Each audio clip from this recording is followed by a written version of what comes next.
Ok. Buenas noches a todos, ¿cómo están? Bienvenidos a este foro de HFA de preguntas y respuestas para hablar de la vacuna del COVID-19. Mi nombre es Marta Boria y soy la gerente del programa Sangre Latina de HFA. Y esta noche nos acompañan la doctora Patricia Rodríguez Reyes. Ella es pediatra clínica en San Juan, Puerto Rico, y también de enfermedades infecciosas pediátricas. También nos acompaña la doctora Leslie Soto Vélez.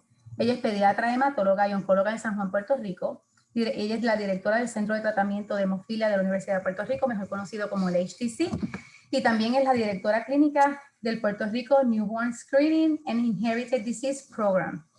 Y también está Michelle Guzmán Morales. Ella es la enfermera del HTC, del Centro de Tratamiento de Hemofilia de la Universidad de Puerto Rico.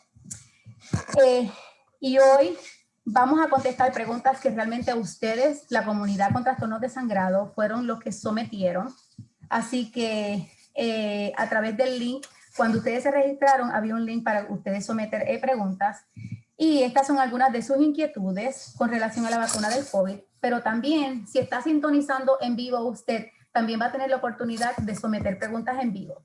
No estamos seguros si las vamos a poder, si las doctoras y la enfermera la van a poder contestar esta noche, pero usted me puede enviar también, si su pregunta no fue contestada, me puede enviar su pregunta a mi email, a mi correo electrónico m.boria@hemophiliapet.org, hemofilia en inglés, y con mucho gusto me comunico con las doctoras y la enfermera para entonces contestar su pregunta.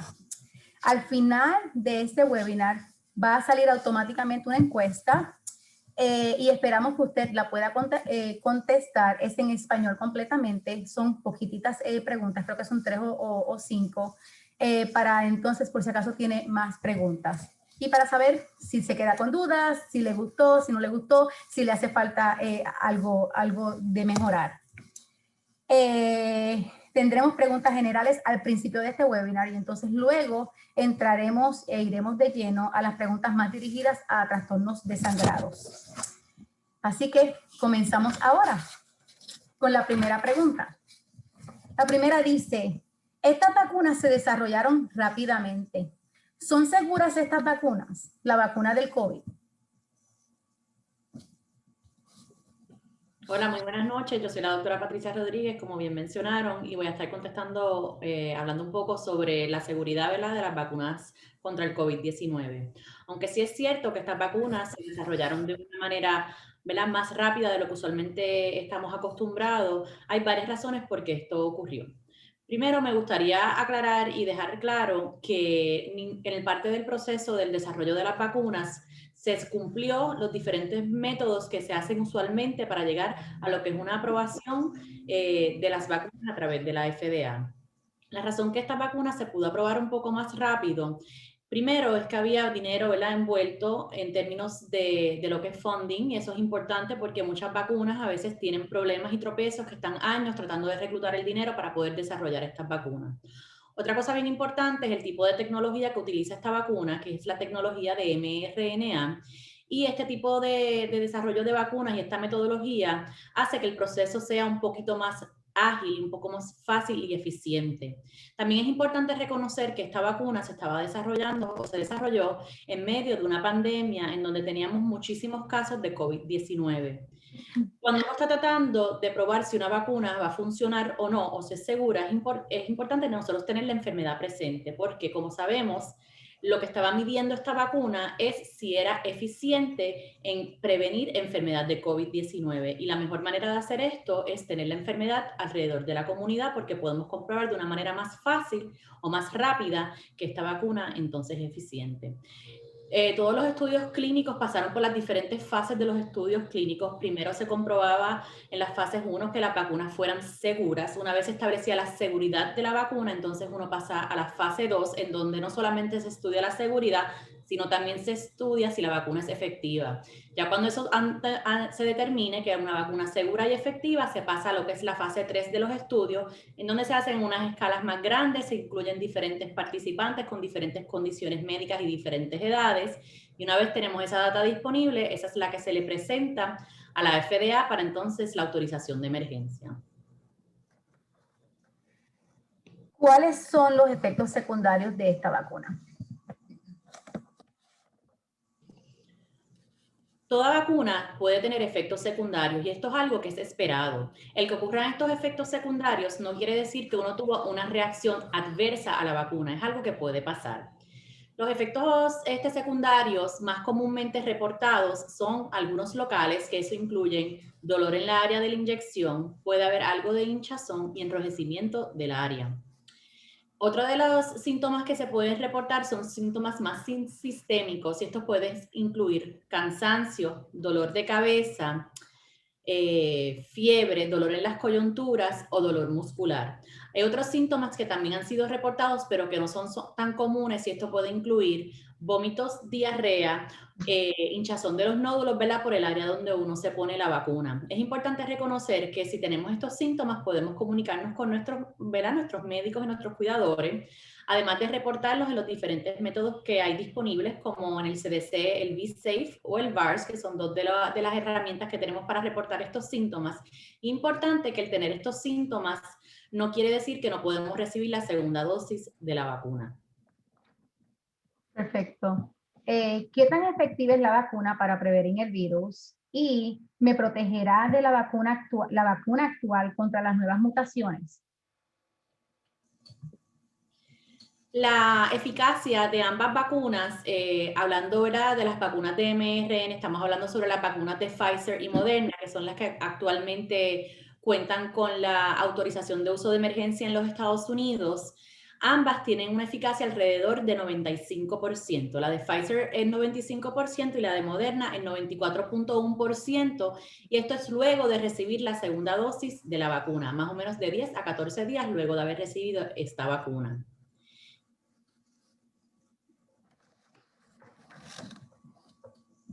¿Cuál es la diferencia entre una autorización de uso de emergencia y una aprobación tradicional de una vacuna por parte de la FDA? Okay. Eso es una pregunta muy importante porque actualmente nosotros tenemos una autorización de uso de emergencia para ambas las vacunas de Pfizer y Moderna. La autorización de uso de emergencia es una modalidad que existe para precisamente lo que estamos enfrentándonos ahora mismo. Cuando nos enfrentamos a una emergencia de salud pública como es la pandemia de COVID-19, necesitamos tener un mecanismo de poder aprobar medicamentos que sean efectivos y sean seguros para lo que es el tratamiento o prevención de enfermedades que están causando esta emergencia de salud pública como es el COVID-19.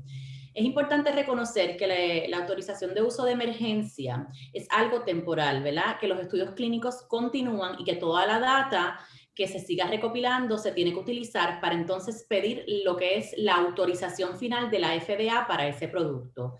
Se continúa el monitoreo de seguridad y de eficacia de todos estos productos que tienen la autorización de uso de emergencia por la FDA.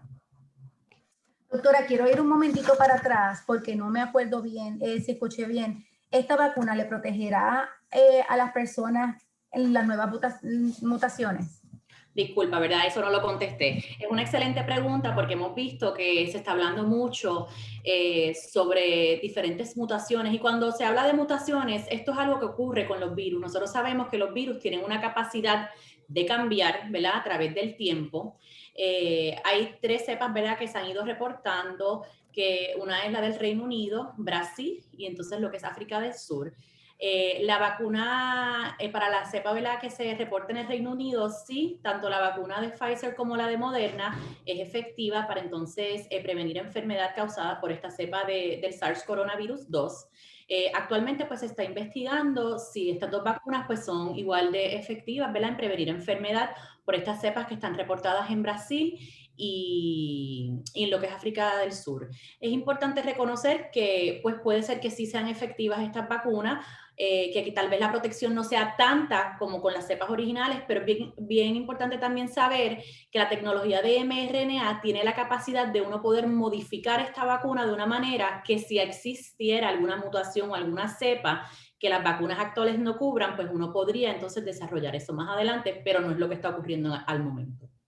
Perfecto, muchas gracias. ¿Tendré alguna reacción alérgica? Es otra pregunta que tiene la comunidad. Esto es una pregunta que muchas personas tienen y es porque se le ha dado, ¿verdad?, bastante promoción a lo que son reacciones alérgicas. Y a mí me gusta clarificar, ¿verdad?, que cualquier medicamento o cualquier producto médico que uno esté utilizando, podría uno tener una reacción alérgica a este medicamento y es algo que se puede ver. Y sí se ha visto reacciones alérgicas con tanto la vacuna de Pfizer como la de Moderna. Y es importante que hay unas ciertas recomendaciones, ¿verdad? Si uno es alérgico a cualquier de los componentes de la vacuna, pues no se debería entonces recibir la vacuna de Pfizer, ¿verdad? Ni Moderna, si es alérgico a cualquiera de estos componentes. De tener dudas, ¿verdad? Si uno es alérgico a algo, si esto está en la vacuna, pues es importante entonces eso conversarlo con su médico primario o con su médico para que le pueda orientar si este producto está contenido, ¿verdad?, dentro de las vacunas. Importante, ¿verdad? Si uno recibe una dosis de la vacuna y uno desarrolla una reacción alérgica, pues entonces esto es una contraindicación de que no se debería entonces recibir la segunda dosis de la vacuna. Toda persona que recibe la vacuna se observa de 15 a media hora, de 15 minutos a media hora para ver si desarrolla, ¿verdad?, algún tipo de reacción alérgica o algún tipo de evento adverso inmediato. Y es importante que en el lugar donde se administra la vacuna, pues tengamos la capacidad de manejar lo que es una reacción alérgica. Si usted, ¿verdad?, es alérgico a medicamentos que son inyectables o otras vacunas, es importante discutir con su médico si usted entonces debería recibir la vacuna, que en muchos de los casos la contestación es sí, pero es importante uno asegurarse que sea seguro para uno recibir la vacuna. Cuando hay alergias para otro tipo de, ¿verdad?, de medicamentos no inyectables o de otros productos, en general se podrían poner la vacuna, pero importante también hablar con su médico. Perfecto. ¿Cómo y a quién notifico si tengo alguna reacción a la vacuna? Esto, ¿verdad? Pues en general, ¿verdad? El CDC tiene unas áreas, ¿verdad?, en donde uno puede reportar. Hay una que lleva muchos años que se llama el VARS, que básicamente esto es una manera de reportar. Uno puede reportar uno mismo, la persona que recibe la vacuna, o si es un niño, pues el familiar puede reportar, el mismo centro donde se administró. Básicamente cualquier persona podría reportar lo que se entendería que pueda ser un efecto adverso de la vacuna. Si uno se pone una vacuna y uno desarrolla algún tipo de síntoma que uno entiende que podría ser asociado a la vacuna, eso es importante reportarlo, porque la manera que funcionan estos sistemas es que tratan de ver si hay algún tipo de bandera roja, que vemos a ver algún aumento de algún evento adverso para poder investigarlo más allá y ver si esto está asociado a la vacuna o es que simplemente ocurrió de casualidad en ese momento que uno recibió la vacuna. Específicamente para la vacuna de COVID se creó otro por el CDC que se llama V-Safe.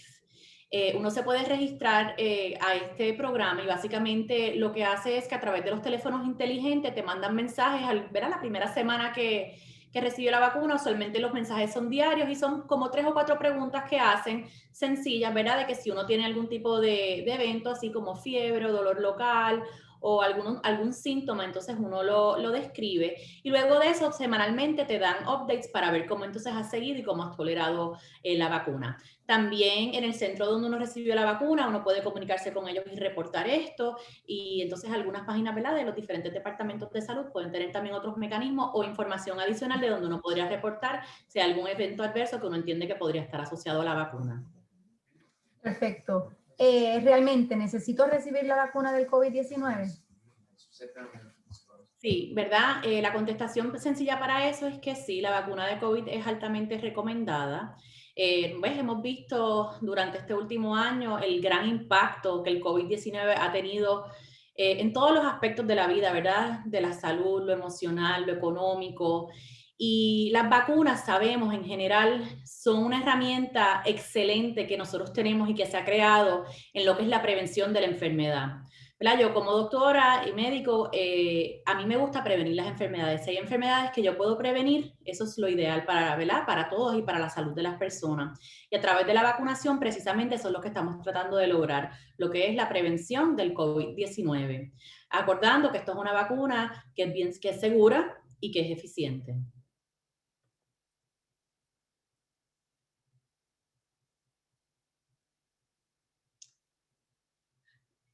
Disculpa, no la escuché porque estaba en mute.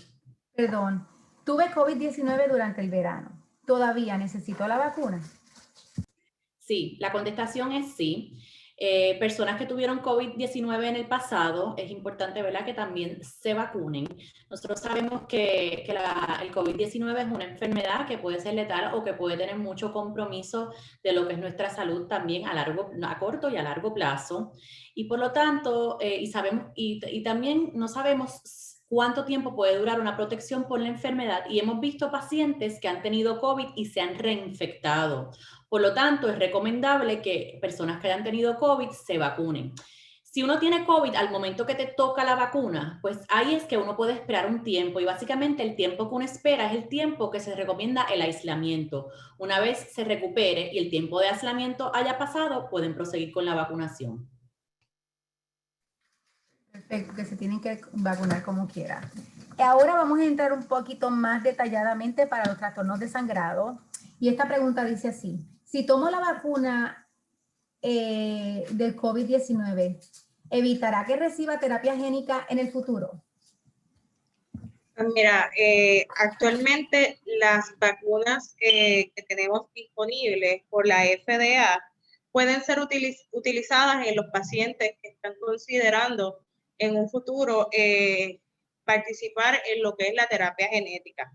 Lo que se recomienda al momento es que no se utilice una vacuna que utilice el vector del adenovirus asociado. Las vacunas que están disponibles ahora mismo no utilizan este tipo de vector. Igual, al momento, las vacunas que se están desarrollando y se están estudiando tampoco utilizan este tipo de tecnología. Así que lo más importante al momento de vacunarse, si es con algún otro tipo de vacuna que en el futuro sea aprobada, pues esas tendrían que consultarlas con su médico, pero lo que es la vacuna de Pfizer o la vacuna de Moderna son seguras y son recomendadas en los pacientes que están contemplando en un futuro participar en terapia genética. Perfecto.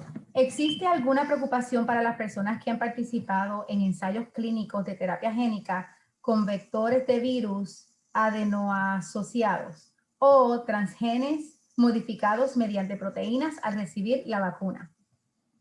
Pues mira, realmente, o sea, obviamente estamos en una situación en donde estamos con estas vacunas que son nuevas, no se tiene tanta información, pero sí, estas vacunas que estamos utilizando con mRNA no van a alterar el DNA ni el genoma humano, así que no debería haber ningún tipo de problema en estos pacientes que han estado en terapia genética. Escuché que la vacuna del COVID-19 está vigilada, como algunos productos de factor de la coagulación. ¿Qué significa esto?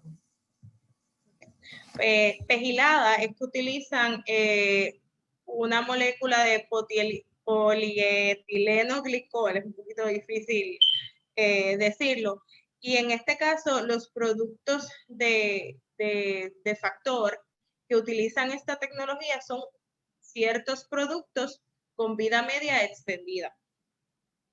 No hay ninguna contraindicación en el uso de esta vacuna, ni va a haber ninguna interacción en las personas que utilicen este producto. Sí es importante que si alguna persona ha utilizado este producto y ha tenido alguna reacción alérgica al mismo, pues debe consultar con su médico para ver si sería adecuado o no vacunarse con alguna de estas vacunas que pasan por el proceso de vigilación.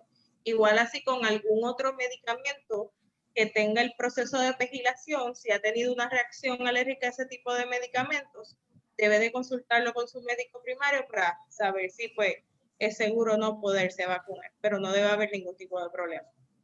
Perfecto. Creo que esta pregunta es para la enfermera, para Michelle.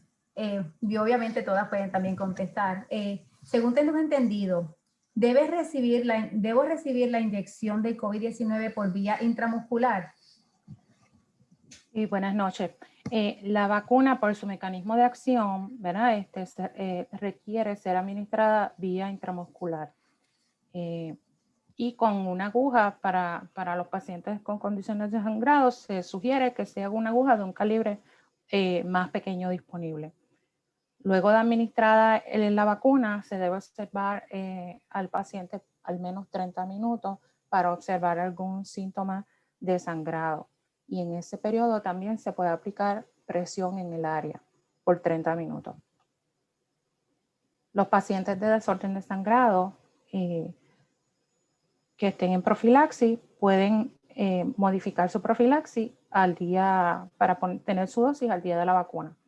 Y cómo vamos a diferenciar en el área de la punción lo que es la vacuna o síntomas de sangrado, pues cuando está la vacuna administrada en el área va a haber dolor, algún tipo de enrojecimiento y alguna inflamación leve.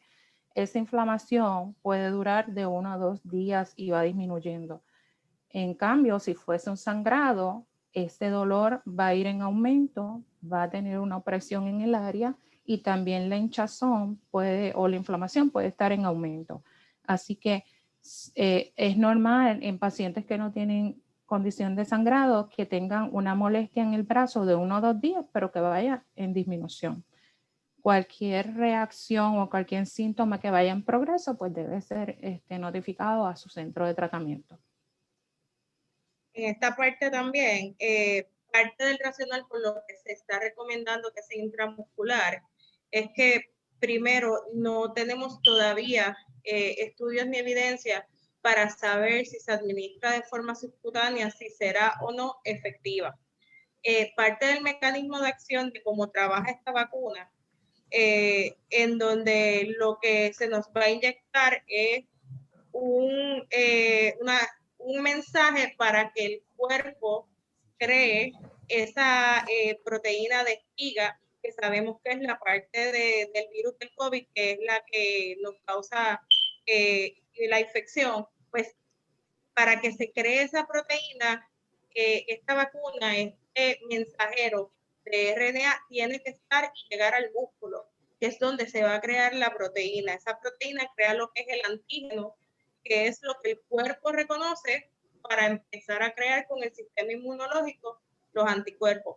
Así que como todavía no hay esos estudios para saber si vamos a tener una buena efectividad con la inyección subcutánea, las recomendaciones que se dieron fue que sea intramuscular siguiendo estas recomendaciones. Importante para los pacientes de hemofilia severa a moderada, que se les recomienda infundirse justo antes o tan pronto después de haberse inyectado. Yo recomendaría que antes de inyectarse ese mismo día se infundan factor. Si están en profilaxis, que traten de atrasar o poner el día de profilaxis para el día que se vayan a vacunar. Y también estas recomendaciones están para los pacientes de von Willebrand severo o tipo 3. Con los otros tipos de von Willebrand, es importante que lo dialoguen con su médico porque va a depender las recomendaciones si requiere o no tratamiento previo de acuerdo a la actividad de factor que tenga. Y en los pacientes que tienen 10% o más de factor en hemofilia, no se están recomendando uso de productos, simplemente pues seguir las recomendaciones que nos habló Michelle a la hora de administrarse. Perfecto. Tener un trastorno de sangrado, ¿me eleva o me pone antes en la lista de elegibilidad para la vacuna del COVID-19? Pues mira, no se ha visto que los pacientes con trastornos de sangrado tengan un mayor riesgo de contraer el virus o de que tengan efectos más severos. Por lo tanto, no es una de las causas o comorbilidades que pone en mayor prioridad a los pacientes para recibir la vacuna. Sin embargo, es importante ver el todo del paciente, porque un paciente puede tener hemofilia, pero entonces tener otras condiciones que son las que tendríamos que mirar y esas sí podrían adelantarlo en lo que es la escala de en qué orden te va a tocar recibir la vacuna. Pero si es solamente un desorden de sangrado, eso no adelanta el riesgo ni que tenga que tener mayor prioridad a la hora de vacunarse. Perfecto. ¿Cuándo es el momento para vacunarnos? ¿A dónde vamos? Pues mira, yo creo que en esta parte, cuando toque, lo importante es estar pendientes y saber cuál es el grupo en el que usted está categorizado y cada estado es bien diferente. Así que la recomendación es que se comuniquen con los centros de salud o con el departamento de salud de su estado. Ellos son quienes mejor van a dar esa información. También, si no, con sus médicos primarios o sus centros de tratamiento, que le pueden dar un poco de orientación. Cada estado, la metodología de cómo están corriendo y cómo se van a administrar las vacunas es bien diferente. Aquí en Puerto Rico, pues toda esa información se está recibiendo directamente de lo que es el Departamento de Salud. Lo más importante y que ya podemos hacer es ir evaluando y discutiendo con nuestros médicos en qué categoría para recibir la vacuna cada uno de ustedes estaría, para que entonces cuando ya se esté comenzando la vacunación en su estado, pues puedan ahí buscar más información de cómo recibirla. Voy a tomar alguna que otra pregunta del question and answers. Dice, número 1, dice, no sé si esta pregunta está dentro de las que tengan, pero quería saber el por qué el formulario de la vacuna pregunta si tienes un desorden sanguíneo. ¿Puede afectar por la condición? Pues mira, la pregunta básicamente es para poder tomar las precauciones y poder observar para un sangrado. Se hace para ya estar preparado, como ya están estas recomendaciones, la parte del uso de la aguja, la parte de hacer presión durante 10 minutos. Y obviamente un paciente que tiene un desorden de sangrado o un paciente que está en anticoagulación, son pacientes que tú vas a observar en vez de los 15 minutos, pues te vas a extender a los 30 minutos. Ahorita también se me pasó decir en los pacientes que utilizan medicamentos de anticoagulación, las warfarinas, los anticoagulantes más modernos, los DOACs o el Lovenox. No, eso no es contraindicación para no vacunarse tampoco. Lo importante es que por lo menos 72 horas, los pacientes que están en warfarina, 72 horas antes de administrarse la vacuna, se hagan una prueba de INR y si está dentro de lo que es los INR esperados y terapéuticos de 2 a 3, no hay ningún problema. En esos pacientes que el INR que se quiere es mayor de 3, tienen que consultar a su médico para las recomendaciones específicas de si tiene o no que disminuir alguna de las dosis. En los pacientes que utilizan DOACs, la recomendación es que ese día en la mañana no se beba, que se deje la dosis para la tarde después que se hayan vacunado. Y en los pacientes que utilizan Lovenox no hay ningún tipo de problema. Perfecto. ¿Qué puede pasar con una persona que tiene hemofilia y sus defensas están bajas? ¿Es conveniente esperar o es mejor ponerse la vacuna? Bueno, realmente en la parte de inmunosupresión no es una contraindicación para vacunarse, ni tan siquiera el uso de medicamentos inmunosupresores no es una contraindicación para vacunarse. Los pacientes con HIV y con problemas de hepatitis también se les recomienda el uso de la vacuna. Así que es importante que tengan ese diálogo si tienen alguna duda con su médico, ya que pues para unos quizás las defensas bajas significa algo, para otros las defensas bajas quizás es que pues está por algún otro tipo de situación, así que la situación específica de cada uno en ese aspecto hay que hablarla con su médico, pero no hay contraindicación para uso de la vacuna. Incluso salieron recientemente las guías para vacunación en los pacientes con cáncer y básicamente hasta pacientes en quimioterapias activas, solamente ciertas quimioterapias específicas son las que se van a evitar, pero todos los demás sí se recomienda que se vacunen. Perfecto. Es muy importante, perdóname, porque los pacientes inmunocomprometidos, ¿verdad? Que tienen su sistema inmunológico comprometido, están a mayor riesgo de tener enfermedad severa por el COVID-19. Y el ofrecerle las vacunas y darle la vacuna a estos pacientes es de suma importancia, porque sabemos que se pueden complicar, ¿verdad? Y tener enfermedad severa con COVID-19. Perfecto. ¿Qué componentes tiene la vacuna? El látex está en la vacuna.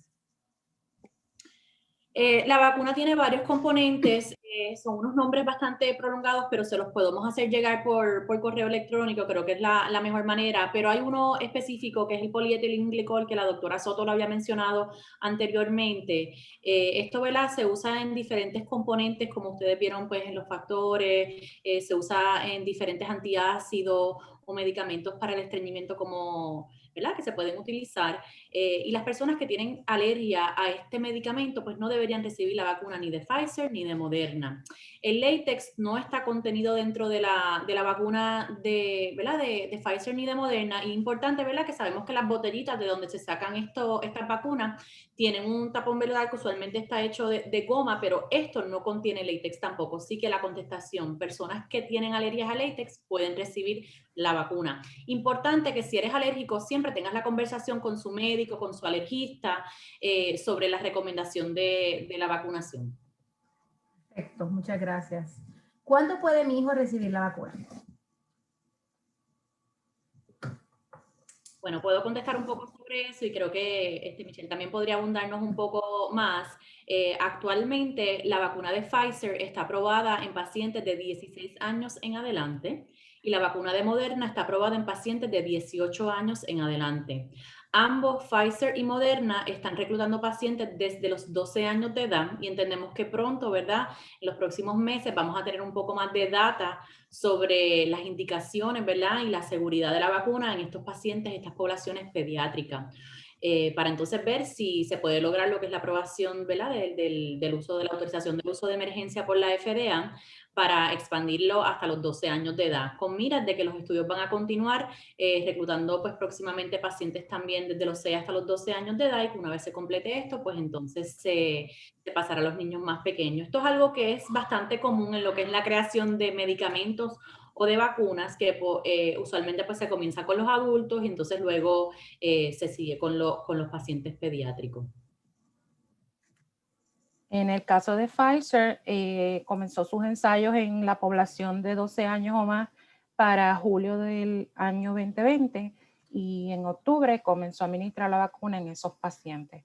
En el caso de Moderna, pues ellos están todavía en el reclutamiento de pacientes de 12 a 17 años. Pfizer, las edades comprenden de 12 a 15. Así que esperan que para la primavera o antes del comienzo del próximo año escolar puedan tener alguna data sobre esas poblaciones. Perfecto. Tengo una pregunta bien interesante por aquí que dice, leí en información de la vacuna que estaba contraindicada para hemofílicos. ¿Esto es así? No, la vacuna no está contraindicada en los pacientes con hemofilia. Incluso ya pues todos los grupos se reunieron y por eso salieron las recomendaciones para tanto los pacientes de hemofilia, de von Willebrand y otros desórdenes raros de sangrado. No hay ningún tipo de contraindicación por la hemofilia. Perfecto. Una amiga que es proveedora de atención médica pudo recibir la vacuna y me dijo que le preguntaron si tenía trastornos hemorrágicos como parte del proceso de detección.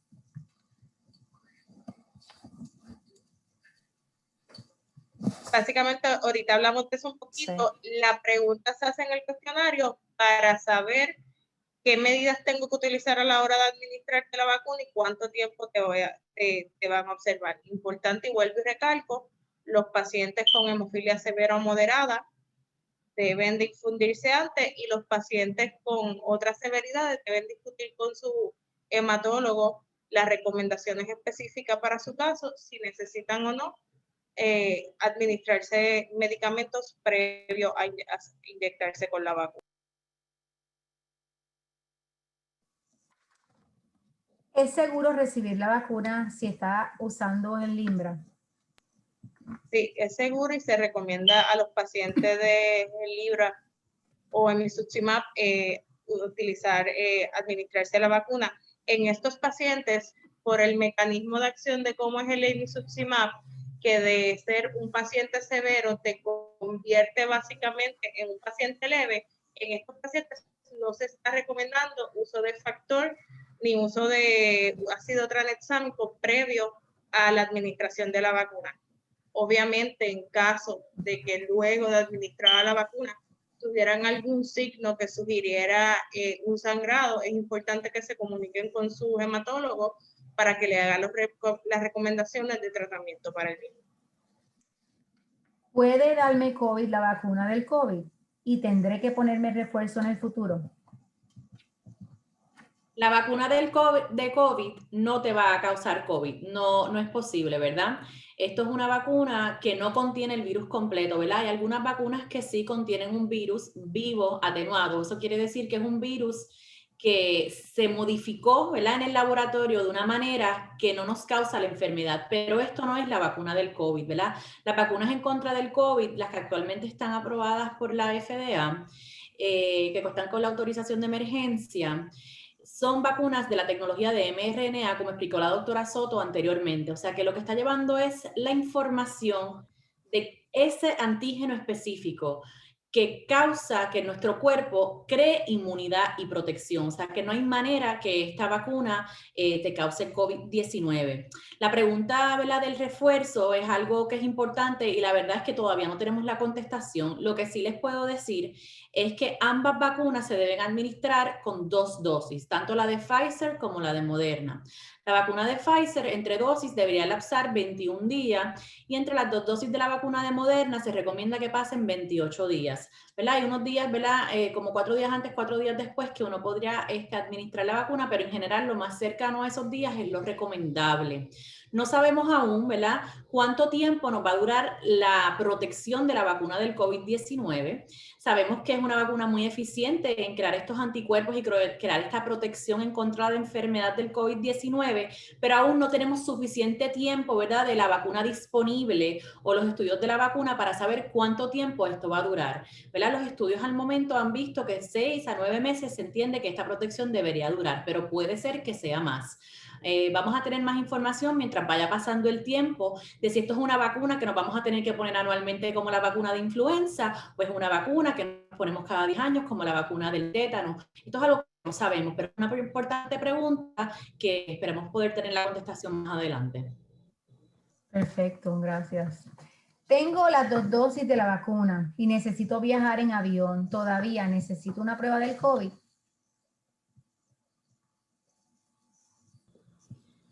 ¿Verdad? Estas son regulaciones que ponen los diferentes estados, ¿verdad? O los diferentes países que uno está viajando. Así que mientras uno pues, viaja a estos países o a estos lugares que tienen estas restricciones o tienen estas recomendaciones, es importante que, ¿verdad?, se comunique con su línea aérea o vean las páginas, ¿verdad?, de información a dónde están viajando para poder, ¿verdad?, estar al día con estas recomendaciones. Es importante hacer hincapié que estas vacunas son eficaces en lo que es prevenir enfermedad de COVID-19, pero aún no sabemos si pueden prevenir infección. O sea, que yo recibí mis vacunas, yo tenga infección de COVID, pero no tenga síntomas y después yo sea capaz de pasarle esta infección a otras personas. Por eso es que es bien importante continuar con los protocolos de seguridad que hemos estado llevando, el distanciamiento físico, el uso de mascarillas, el lavado de manos frecuente y evitar aglomeración de personas.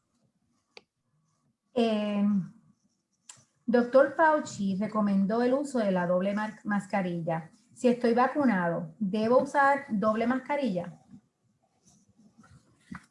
Como mencionó la doctora, no sé, aún vacunado, ¿verdad?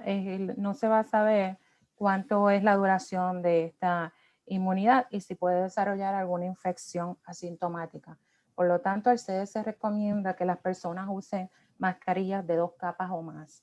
En el caso de la mascarilla quirúrgica, esta tiene 3 capas de protección y en el caso de la N95 tiene 5 capas de protección.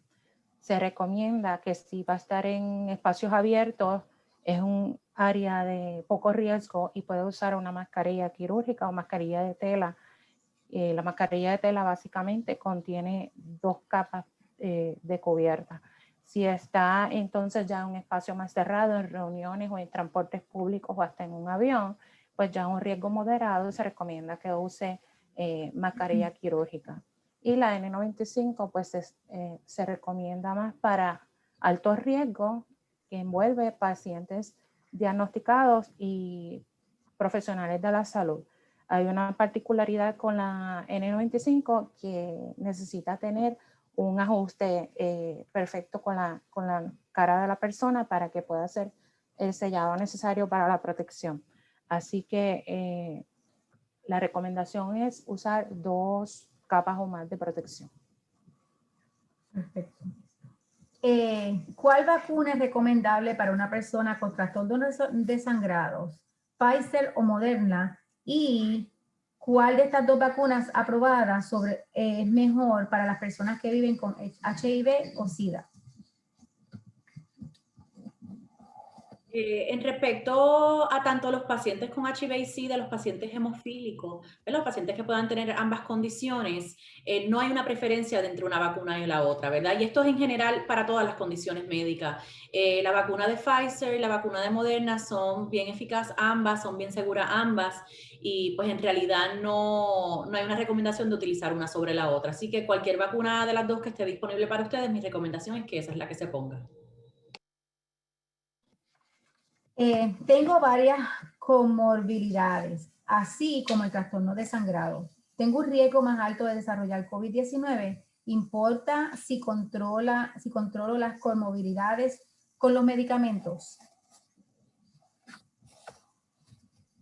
Es importante que en estos pacientes que tienen otras comorbilidades lo discutan con sus médicos primarios, porque como ya dijimos anteriormente, tener un desorden de sangrado no aumenta el riesgo de infección o de una enfermedad seria por COVID-19, pero no necesariamente es así por esas otras condiciones que tenga el paciente, aunque estén controladas con medicamentos.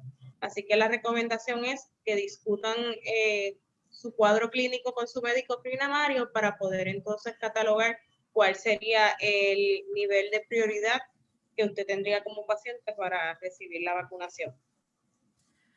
Es importante que algunas condiciones médicas, quería añadir, te ponen a riesgo aumentado, ¿verdad? De tener enfermedad severa, como mencionó la doctora Soto, y esto puede incluir condiciones como obesidad, condiciones del corazón, condiciones respiratorias como COPD o asma, condiciones de enfermedades crónicas renales, pacientes diabéticos, pacientes inmunocomprometidos, mujeres embarazadas, por ejemplo. Sí que no hay ninguna contraindicación, ¿verdad? Porque esto es una pregunta que me hace mucho. Yo tengo estas diferentes condiciones médicas, ¿esto es una contraindicación para la vacuna? Y la contestación es que no. La próxima pregunta realmente también habla de eso. Tengo una enfermedad crónica hepática, enfermedad crónica hepatitis. ¿Me debo poner la vacuna? ¿O se incluyeron estos pacientes en el estudio? Hay pacientes, ¿verdad?, que se incluyeron con enfermedad crónica hepática en los estudios, ¿verdad? No son muchos, honestamente, ¿verdad? En el estudio de Pfizer, que ambos estudios de Pfizer y Moderna tenían alrededor de 40,000 pacientes en total. Y en el de Pfizer tenían como 217 pacientes con enfermedad crónica del hígado, que es como un 0.6% de los pacientes. Y en la de Moderna también fue un 0.6% de pacientes, que fue alrededor de 196 participantes. ¿Verdad? Los pacientes que tienen enfermedad crónica de hígado es importante que también reciban su vacuna. Yo siempre les recomiendo, ¿verdad?, que hablen no solamente, ¿verdad?, con su médico primario, que hablen también con su hepatólogo y que puedan, ¿verdad?, aclarar algunas dudas que puedan tener, pero sí, estos pacientes pueden estar en un mayor riesgo de contraer, ¿verdad?, y tener lo que es una enfermedad severa por COVID-19. Quería añadir que las doctoras también están recomendándole a ustedes que hablen con sus médicos, ¿verdad? Con sus hematólogos. Y también quería decir que realmente este webinar intentamos darle información, ¿verdad? Información para que usted aprenda, pero siempre usted debe consultar con su médico primario, con su hematólogo o la persona que está trabajando su caso, trabajando sus enfermedades. Vacunarse contra la influenza, contra el gripe, ¿podría proteger a las personas contra la enfermedad del COVID? Vacunarse contra la influenza, aunque es sumamente importante, ¿verdad? Y se recomienda que todos nos vacunemos contra la influenza, no te va a proteger contra la enfermedad de COVID-19. Por eso es importante recibir tanto nuestra vacuna de influenza, que sabemos que la temporada estamos en ella ahora mismo, y nuestra vacuna de COVID-19 cuando sea nuestro turno. Hay estudios clínicos que hayan incluido hispanos y hay estudios clínicos de estas vacunas que hayan incluido personas con algún trastorno de sangrado. En el caso de Moderna, los ensayos se desarrollaron en Estados Unidos, alrededor de 30 estados, y hubo una participación de un 20% de hispanos. En el caso de Pfizer, los estudios se desarrollaron entre Estados Unidos, Brasil y Argentina, con un 26% de participación de hispanos, y en Estados Unidos hubo un 13% de participación de hispanos. Por lo menos en la revisión de literatura, no especifica la participación de personas con trastorno de sangrado. ¿En dónde puedo obtener más información sobre las vacunas contra la enfermedad del COVID-19? Esto es una pregunta bien importante porque si nosotros ponemos vacuna de COVID-19 en Google o en cualquier search engine, van a aparecer como básicamente millones de páginas, yo diría, quizás estoy exagerando un poco, pero van a aparecer muchas páginas, ¿verdad? Y no toda la información necesariamente que encontramos en el Internet es información válida o información que es verídica, y es bien importante validar esa información. Hay maneras, ¿verdad?, de uno poder hacer esto, pero en general, ¿verdad?, las páginas del CDC tienen información muy buena sobre la vacuna. Las páginas de las diferentes sociedades, ¿verdad? Por ejemplo, de la Academia Americana de Pediatría, de los infectólogos, de hematología, de oncología, ¿verdad? Las diferentes páginas también tienen buena información. El World Health Organization también tiene una página web que tiene una información muy válida. Es importante, ¿verdad?, toda esta información que nosotros podamos recopilar en el web. Nosotros, si tenemos dudas sobre ella, validarla, ¿verdad?, preguntar y poder salir de dudas, porque es importante cuando recibamos la vacuna no tengamos dudas y lo hagamos con seguridad y sabiendo que recibir esta vacuna, ¿verdad?, es una gran oportunidad que vamos a tener para poder protegernos del COVID-19.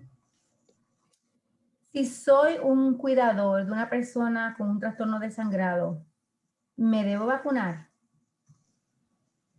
La recomendación para vacunación es para todas las personas que no tengan ninguna contraindicación en específico para la vacuna. Y al momento las únicas contraindicaciones para vacunarse es que la persona sea alérgica a alguno de los componentes de la vacuna o que haya tenido alguna reacción alérgica a la vacuna, la primera dosis de la vacuna. Así que sea cuidador, sea el paciente con el trastorno de sangrado, sea el familiar, si no tiene alergias a los componentes de la vacuna ni tuvo reacción, se les recomienda que se vacune para el COVID.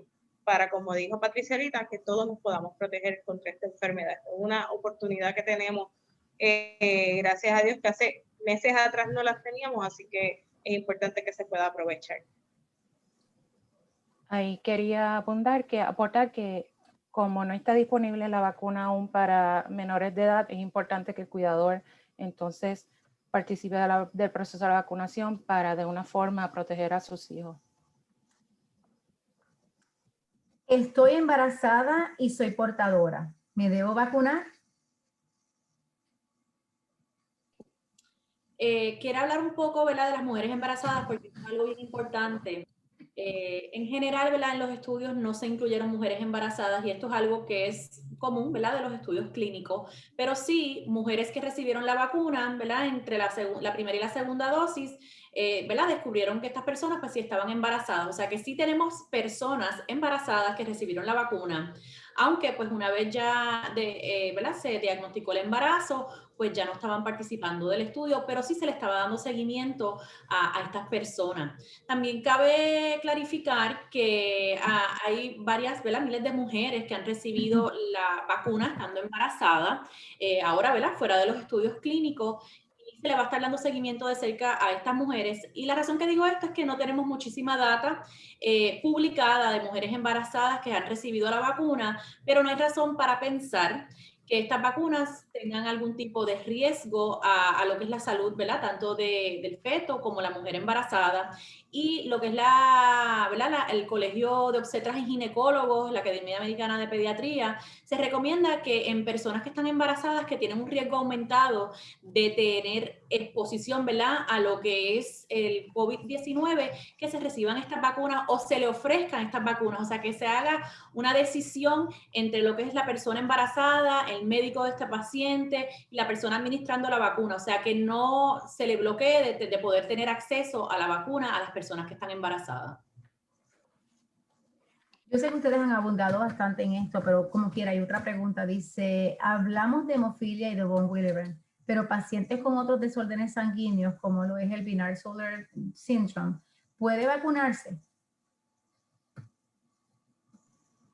La respuesta es sí. Lo importante es en estos casos que no están contemplados en las guías generales, la recomendación es que lo discuta con su médico para saber si hay alguna indicación adicional a las de las medidas del uso de la aguja, las medidas de la aplicación de presión y de observación, que otras medidas tienen que hacer para poderse vacunar. Quiero decirle a los participantes que están apareciendo, de HFL están apareciendo unos cuantos enlaces que usted también puede accesar para que tenga más información con relación a la vacuna. Otra pregunta, si me pongo la vacuna y me da COVID, ¿se lo puedo pegar a otras personas? Eso es algo que estamos tratando de determinar, ¿verdad? Cuando se hicieron los estudios clínicos de la vacuna, ellos lo que estaban midiendo era si esta vacuna era capaz de disminuir, ¿verdad?, el riesgo de enfermedad de COVID-19. O sea, cuando ellos le dieron seguimiento a las personas que recibieron las vacunas, ellos esperaban a ver si las personas desarrollaban síntomas. Al desarrollar los síntomas, le hacían entonces la prueba y si salía positiva, ¿verdad?, su prueba molecular para COVID, se diagnosticaba con COVID. Este estudio no estaba mirando si la persona tenía enfermedad asintomática, ¿verdad? Que eso pues básicamente lo que están haciendo ahora y lo que van a darle seguimiento es los pacientes que reciben las vacunas le están haciendo sus pruebas seriadas, ¿verdad? Y respectivo de los síntomas, la persona no tiene síntomas, a ver si se detecta el virus. Y entonces así poder determinar si esta persona, la vacuna le protege de adquirir el virus y si es así, entonces no lo puede pasar para adelante. Así que por eso es que tenemos que aún seguir tomando las precauciones como que si nosotros pudiéramos infectar a otras personas aunque tengamos la vacuna. Perfecto, tenemos que cuidarnos de los demás también. En la oficina de mi médico primario, ¿tienen las vacunas?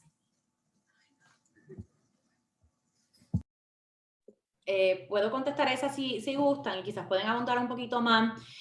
La meta es que sí, que eventualmente las vacunas estén en los médicos primarios, pero como ahora mismo la disponibilidad de las vacunas no es tanta y ¿verdad?, la demanda de las vacunas es mucho más, más de lo que tenemos disponible para suplir, en las oficinas de los médicos primarios en general no hay.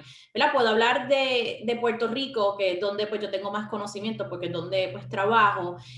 Hay unos centros aquí que se llaman los centros 330, que básicamente pues ahí hay médicos primarios y algunos de estos centros sí están vacunando, pero no es como una oficina de un médico primario que tenga la vacuna de COVID-19 disponible. Aquí en Puerto Rico por lo menos están haciendo vacunación, ¿verdad?, como en masas, en los hospitales, ¿verdad?, en algunos centros, organizaciones que se encargan de vacunación típicamente en Puerto Rico, y entonces ponen 600, 700, 800 vacunas al día en esos diferentes centros, dependiendo de los lugares que son.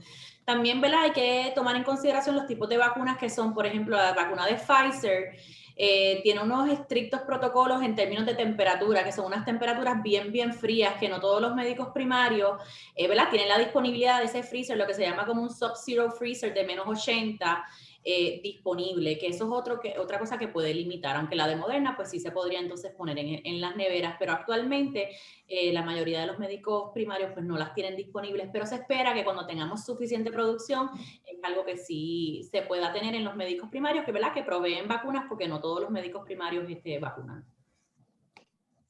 Sé que, doctora, una pregunta, sé que los estados grandes tienen los estadios y tienen, ¿verdad?, de pelota grande, los tienen comprometidos para la vacuna. ¿Dónde entonces las personas pueden buscar esa información? ¿A dónde ellos pueden ir para buscar dónde están vacunando? Usualmente en las páginas de sus departamentos de salud locales, ¿verdad? Es bien diferente por cada condado, por cada estado, de cómo son los esfuerzos de vacunación y dónde se llevan. Muchos de ellos, ¿verdad?, hay enlaces a páginas web en donde uno puede sacar citas a través de estos enlaces, ¿verdad? Hay otros lugares que son por llamadas telefónicas, hay algunos lugares que son mandando correos electrónicos, hay otros que tienen plataformas, ¿verdad?, de citas que uno puede sacar. Lo que yo más recomiendo usualmente es verificar con su departamento de salud local o el del estado, que entonces eso le va a proveer más información. Algunos de los centros, por ejemplo, de los centros de hemofilia también podrían tener contactos de donde entonces uno puede sacar estas citas, o sus mismos médicos primarios podrían también orientarlos y ayudarlos que cuál es el mejor método, la mejor manera para sacar sus citas, ¿verdad? En los lugares donde vivan. Perfecto. ¿Puede describir brevemente qué significa estar inmunocomprometido?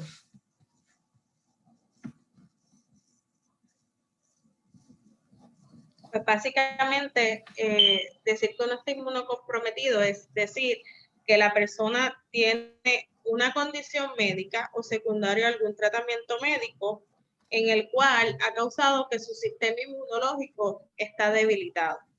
Estas personas pues mayormente son o personas que están en tratamientos para cáncer o tienen cáncer, personas que han recibido trasplantes de médula ósea o de algún otro tipo de órgano sólido, personas que tienen desórdenes genéticos específicos del sistema inmunológico como la hipogammaglobulinemia, entre muchos otros más desórdenes del sistema inmunológico, pacientes con VIH o pacientes que estén en medicamentos que son inmunosupresores, como lo son los esteroides, el micofenolato, el rituximab, el tacrolimus o la ciclosporina.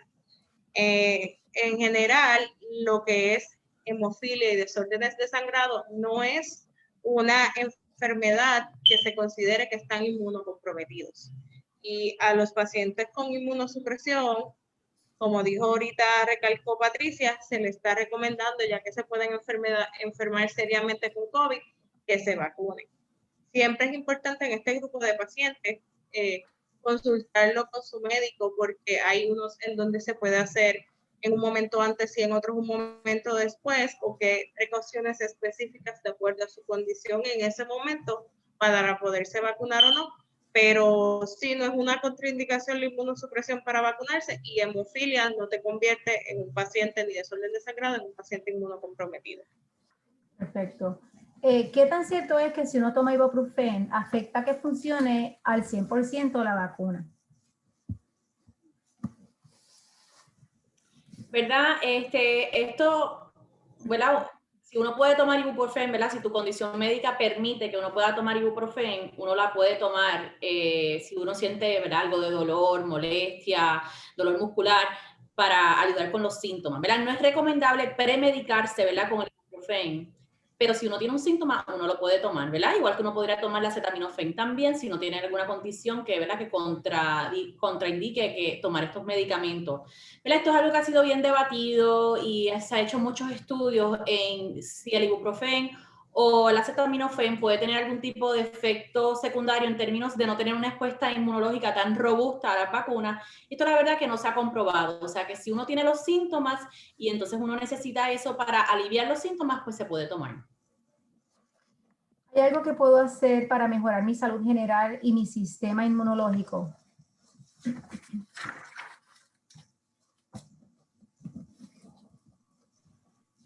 Bueno, si quieres, doctora, bueno, puedo contestar. Nada, básicamente, pues mantener un estilo de vida saludable, un peso saludable, una buena dieta con ejercicio. Es bien importante el seguimiento con sus médicos primarios, con sus médicos especialistas, para asegurarnos que todas nuestras condiciones médicas que nosotros podamos tener estén cuidadas de la mejor manera, de la manera más eficiente. Ahorita hablamos un poco de lo que es medicina preventiva, eso es bien importante, ¿verdad? Nosotros asegurarnos que estemos haciendo todo lo necesario para poder ¿verdad? Diagnosticar enfermedades pronto y tratarlas tan pronto nosotros las tengamos diagnosticadas, porque todo esto nos ayuda a mantener lo que es un estatus, ¿verdad? Saludable. Recibí mi primera vacuna Moderna COVID-19 el 8 de enero.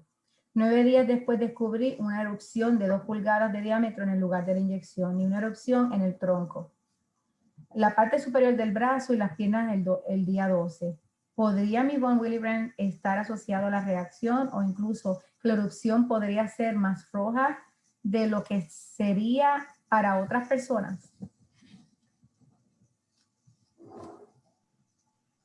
Pues básicamente en un escenario como este, yo entendería que hay que mirar y evaluar al paciente, porque hay que discernir entre lo que es una reacción local a una vacuna, que puede ocurrir con cualquier tipo de vacuna, versus de que sea un sangrado.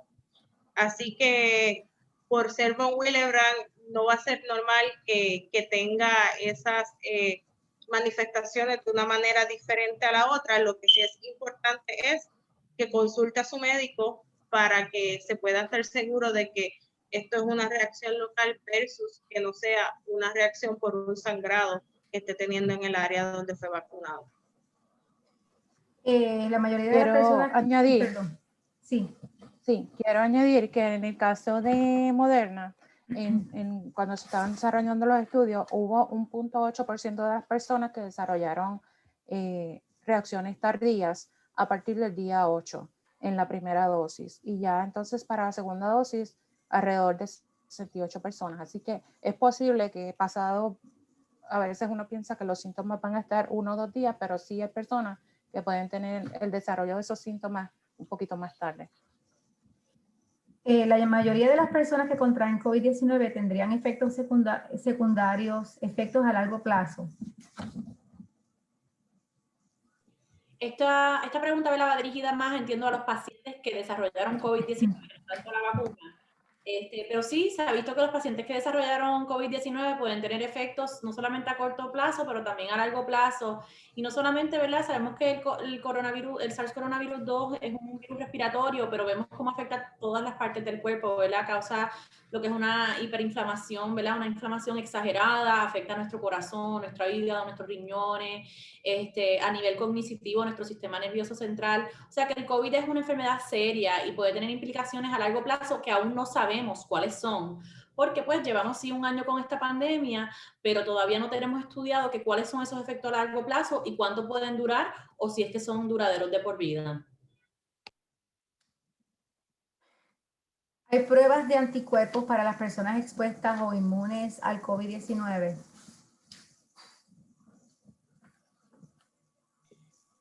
¿Puedo hablar un poco sobre las pruebas de COVID-19? Primero quiero aclarar que no hay que hacer pruebas, así sean de anticuerpos, ni pruebas moleculares, ni pruebas de antígenos antes de recibir la vacuna, ¿verdad? Si uno se siente enfermo al momento que le toque la vacuna, pues eso es algo que hay que notificar y se manda la prueba, no porque se va a poner la vacuna, simplemente para descartar que no tenga COVID-19 y se aplaza entonces recibir la vacuna. Actualmente hay varias pruebas serológicas que detectan los anticuerpos, ¿verdad? Que es lo que básicamente uno quiere que crea el cuerpo cuando uno tenga la vacuna, pero no se recomienda que se hagan estas pruebas ni antes de vacunarse ni luego de vacunarse, ¿verdad? Porque uno, ¿verdad? Si están positivos, de todas maneras es recomendable ponerse la vacuna porque sabemos que personas que han tenido COVID se recomienda poner la vacuna y si se la hacen después de la vacuna, puede ser que se hayan hecho una prueba de anticuerpos que no detecta el anticuerpo específico que crea la vacuna, porque sabemos que hay diferentes anticuerpos que se pueden crear con la enfermedad natural de COVID que no se crea con la vacuna. Tenemos como 3 preguntitas nada más para terminar, doctora. Si acaso vienen algunas otras preguntas, pues entonces las podríamos preguntarle a ustedes y las ponemos en el website. Pero una bien importante, ¿pueden mis hijos con un trastorno de sangrado ir a la escuela después de ponerse la vacuna? Depende de la edad, ¿verdad? Para la vacuna. Obviamente, exacto. Ahora mismo los pacientes de 16 años o más son los que cuando le toque su turno pueden vacunarse. Ya cuando la vacuna esté aprobada pues para todos los rangos de edad, pues no habría ningún tipo de contraindicación para que el paciente pueda ir a la escuela después de vacunarse. Obviamente, lo importante es que pase por ese periodo de observación, por lo menos en el lugar va a estar aproximadamente como media hora, pero que las primeras 2 a 4 horas es donde veríamos una manifestación mayor de que pueda haber un sangrado en el área. Así que mi recomendación es en ese caso, quizás los papás observarlo por ese periodo de tiempo y después no habría ningún tipo de problema con que puedan ir a la escuela. ¿Puedo ponerme solamente una de las 2 dosis?